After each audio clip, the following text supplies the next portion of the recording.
Cette mission de la Fédération internationale pour la planification familiale a entamé ses activités dans la matinée du vendredi 6 mai 2022 par des séries de rencontres avec les autorités religieuses et administratives de la baie. Nous sommes en séjour en Guinée et nous sommes aussi venus à la baie pour rencontrer l'association SSG avec qui nous avons développé un projet de partenariat sur les violences faites aux femmes, sur les questions de mutilation génitale féminine.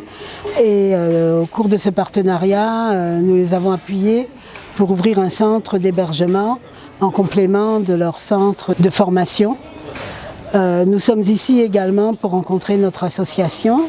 AGBF, l'Association guinéenne pour le bien-être familial. Et ce que nous aimerions, c'est que les deux organisations puissent travailler ensemble parce qu'elles n'ont pas les mêmes mandats, pas les mêmes faiblesses, mais pas non plus les mêmes forces. Notre association est experte en matière de santé de la reproduction et tout ce qui tourne autour de la santé de la reproduction, tandis que SSG s'occupe plus particulièrement des questions de violences faites aux femmes. Poursuivons, la directrice régionale de la Fédération internationale pour la planification familiale se dit être alarmée par la situation des femmes victimes de violences basées sur le genre dans la région de la baie. Je pars vraiment alarmée en fait par la situation des femmes dans cette région, par le nombre de viols, au sein du mariage, le nombre de grossesses non désirées, le nombre de mariages précoces,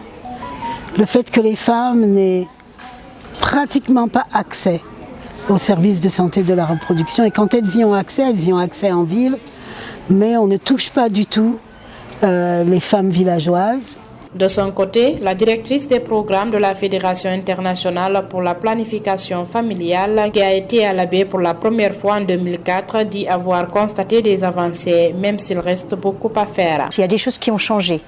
C'est vrai qu'il continue d'y avoir des inégalités, des problèmes, particulièrement en ce qui concerne la question du genre, particulièrement en ce qui concerne la situation des femmes et des jeunes filles qui demandent une réponse urgente. Ce que nous avons aussi constaté, c'est qu'il y a plus d'ouverture de ces femmes, de ces filles, qu'elles viennent à l'avant, qu'elles demandent de l'aide, qu'elles veulent être écoutées et qu'elles sont maintenant capables de pouvoir exprimer ce qu'elles ont vécu ainsi que ce qu'elles voudraient recevoir, pas d'une organisation internationale, mais des organisations locales, des autorités qui pourront effectivement leur permettre de réaliser leurs espoirs, qui sont les mêmes espoirs que pour toutes les jeunes filles et pour toutes les femmes dans le monde entier. On aimerait que beaucoup plus d'acteurs s'engagent dans tout ce qui est